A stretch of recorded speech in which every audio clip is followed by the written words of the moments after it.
Unless you're a naturally curious or environmentally conscious person, chances are you don't think very much about your garbage once you put it out on the curb. I mean, why would you? The science of garbage dumps, or landfills if you prefer, has pretty much been perfected. And if you're not thinking about it, it's a good sign that things are working exactly the way that they're supposed to work.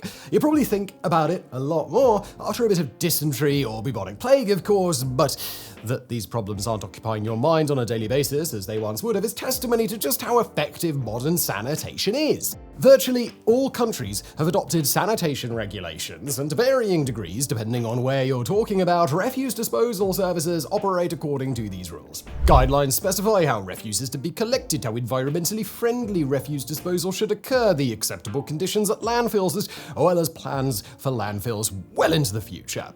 The fact is that modern refuse collection standards and environmentally friendly disposal practices are some of the most underappreciated services today, ticking along in the background and in most cases remaining just more or less invisible. Compare this to as recently as the mid-1800s, when dumping garbage in the gutter was just the accepted norm, including everything from dead animals to just human shit. And you could just thank whatever deity you prefer that we live in the age of sanitation. Just before we continue today's video, imagine that you finally decided to turn that little side hustle of yours into something more serious, but you hit a wall, you need a website, a place to showcase everything you're working on. Where do you begin? Well, I'll tell you where you begin. You begin with today's sponsor, Squarespace. Yes, this video is brought to you by Squarespace, the all-in-one website platform for anyone looking to stand out and succeed online. Whether you're just starting out or managing a full-on business empire, Squarespace makes it super easy to build a stunning website, engage with your audience, and even sell products, content, or services all in one place. And the best part, it's all on your terms. Now, one of my favorite features, their design intelligence. This is where Squarespace really shines. They combine top-tier design expertise with AI to help you craft a website that's not only beautiful, but also personalized to fit your needs perfectly. It's like having a design team in your pocket. And when it comes to selling stuff, whether it's physical goods, services, or digital products, Squarespace Payments makes it a breeze. Onboard in just a few clicks and boom, you're ready to accept payments right away with all the big payment methods like Apple Pay or Klarna. And if you offer bookings, their Acuity scheduling feature is perfect for handling appointments. You can accept payments, manage your schedule, and even send reminders all through your site. Talk about convenience. So if you're ready to take the plunge, head to squarespace.com/megaprojects for a free trial. And when you're ready to launch, use the code MEGAPROJECTS to save 10% off your first purchase of a website or a domain. Big thanks to Squarespace for sponsoring, and now back to today's episode. Now, to give a little bit of context, it's really important that we dive into how sanitation has come to be handled as it is today.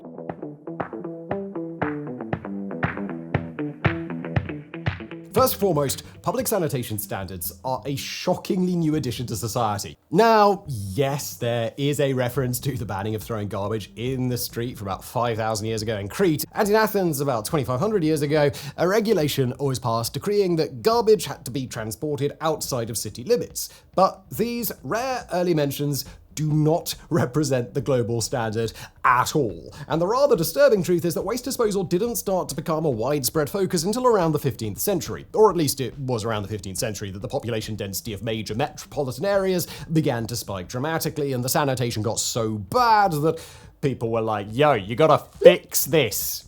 Even then, the problem wasn't so much solved as it was just bumped around. Let's look at Paris as an example. During the 15th century, Paris had a reputation for being filthy, even by the standards of the time. And when the levels of squalor got so bad as causing a public outcry, the city eventually just had to take some sort of action. Thousands of waste collectors were hired, and refuse was transported outside of the city walls for disposal. But since there were no clearly thought out regulations, the hoped for solution devolved into a bit of a secondary disaster. The garbage was simply dumped outside the walls, and before long the piles grew so high as to provide easy access into the city for would-be attackers. Well done, Paris. Now, we're not singling out Paris, of course. Similar problems existed in virtually every major metropolis at the time, and not surprisingly, this era also happened to coincide with rampant disease, including one you definitely know about, the Black Plague. It killed a lot of people. So the age of sanitation officially kicked off only in 1842, prompted by a report in the UK that directly linked unsanitary conditions to widespread disease.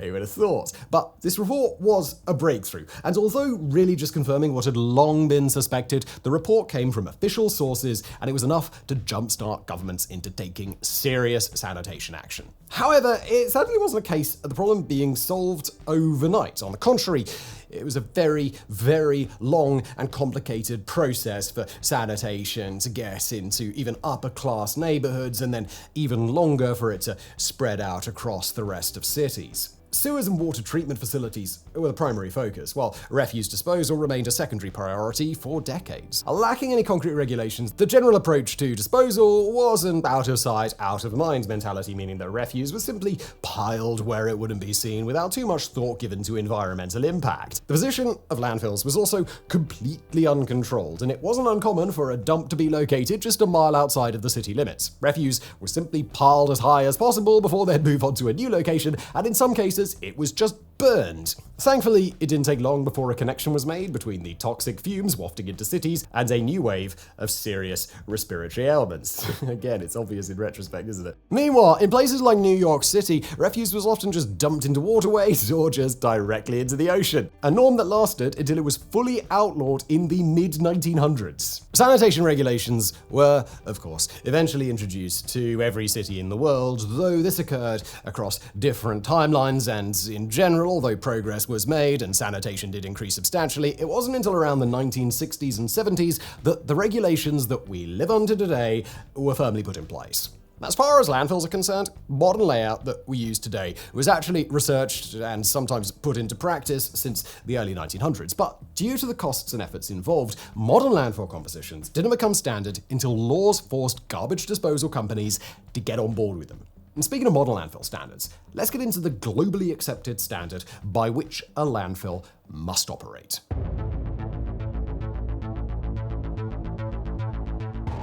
So, what happens at landfills? Can this sort of solution be environmentally friendly? And can it possibly even be sustainable? Well, keeping in mind the situation of just a few decades ago, modern landfills really are incredibly well controlled and regulated, and although having garbage in the ground is always going to have environmental impact to some extent, the effects have been dramatically minimized. The core idea of modern landfills is to keep refuse separate from water and air, therefore allowing it to decompose without spreading harmful chemicals to the surrounding environment. As refuse begins to decompose, the primary concerns are leachate, contaminated liquid that may seep into the ground, and methane, which naturally vents into the atmosphere. As far as the methane is concerned, it has been linked to global warming, which we're not going to get into in this video.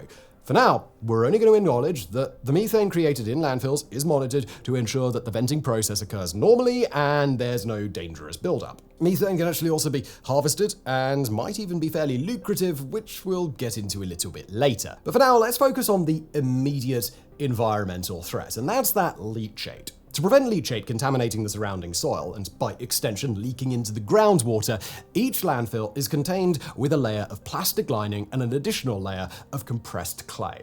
Plastic liners are generally 30 to 100 millimeters thick and are carefully installed to ensure that no leaks occur. Compacted clay layers, meanwhile, although not used, are exactly what you think they are, and they act as a secondary safety layer. The problem with watertight containing layers, however, is that they create a secondary problem, namely that the landfill will gradually fill with natural rainwater. Hence, each landfill also comes with a built-in drainage system. Drainage systems pipe rainwater out as it gathers, first to concrete or gravel-lined ditches, which provide filtering, and then to collection ponds. Collection ponds, referred to as sed ponds, are where the liquid is allowed to settle, and if no leachate contaminants are detected, the water is allowed to return to the environment. If leachate is detected, it's a sign that the leachate filtering system isn't working correctly, and action will be required to get the system back in order. The leachate drainage system is similar to the rainwater drainage system, but concentrates exclusively on draining out harmful chemicals. Gravel layers between landfill cells collect leachate, and a network of pipes drain the liquid out into separate collection ponds, are referred to as sumps. Liquid in sumps is drained into a treatment facility before also being allowed to return to the environment.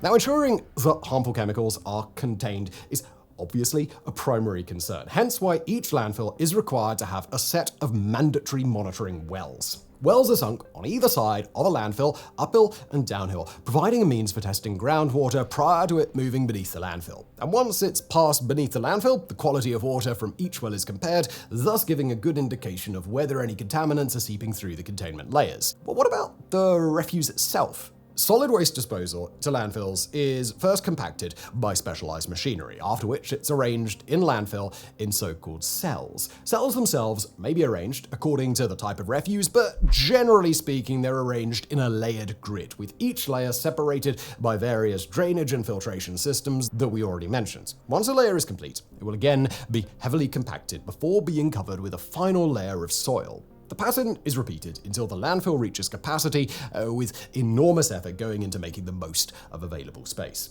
Lastly, once a landfill reaches capacity, it is capped and prepared for repurposing. Capping refers to putting an additional layer of containment plastic and clay over the top, an additional 2 feet of soil, as well as erosion mats, and finally a layer of vegetation.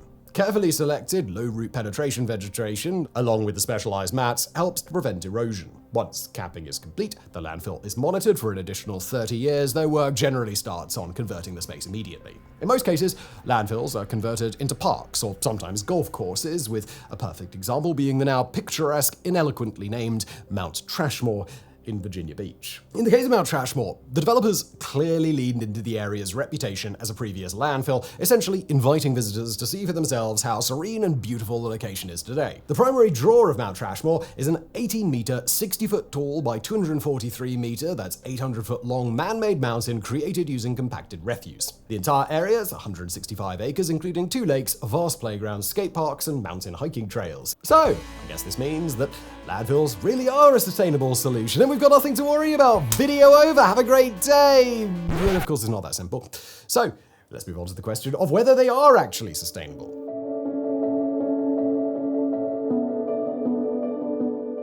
Now, in 1987, a fairly well-known story unfolded, now referred to as the Long Island Garbage Barge Incident. Residents of Islip Town and New York City witnessed a barge carrying 3,100 tons of solid refuse stuck out at sea for months, forced to sail back and forth as delivery was denied again and again.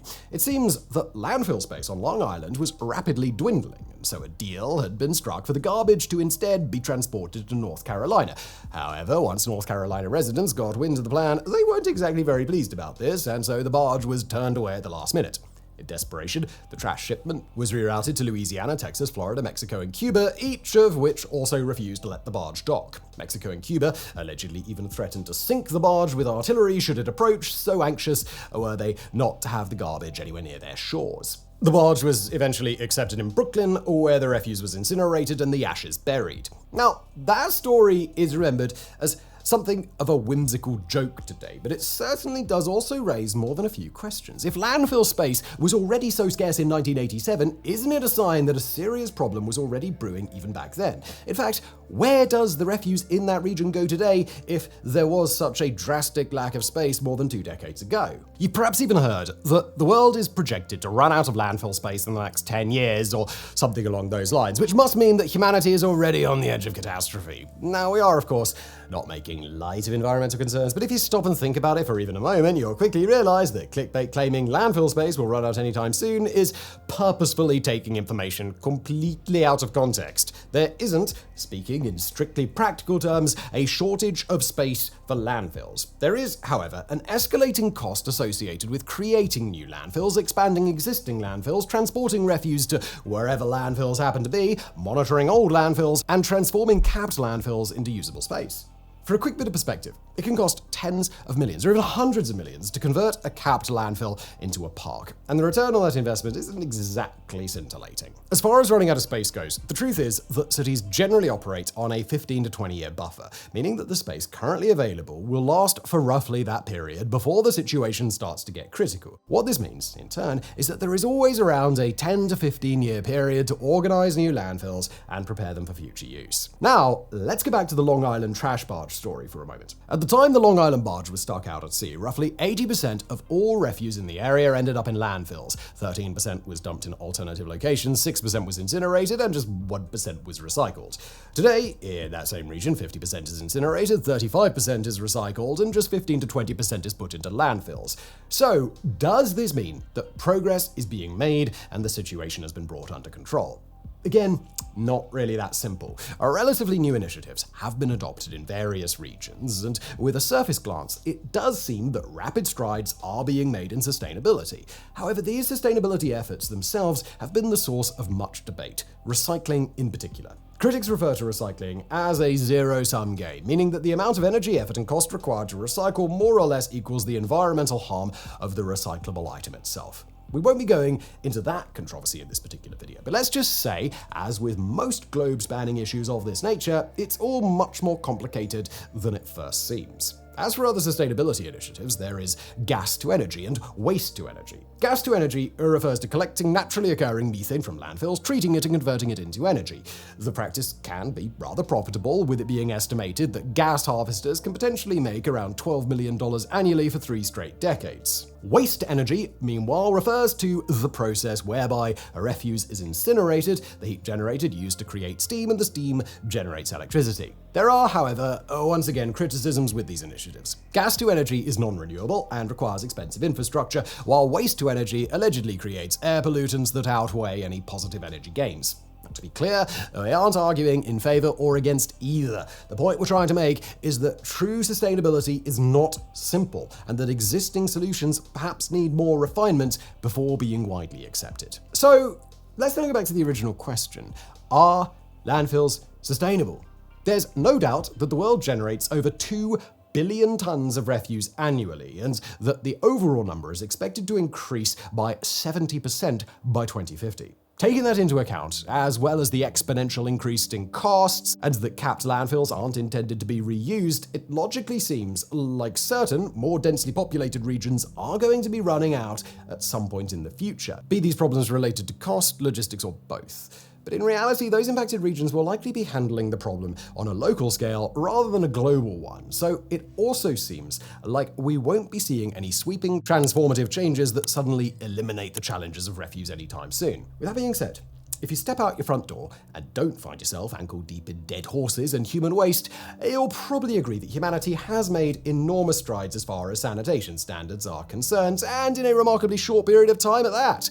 To put it another way, as much as we still have room to improve, it helps to remember that we live at the best possible time to be alive, as far as sanitation is concerned at least.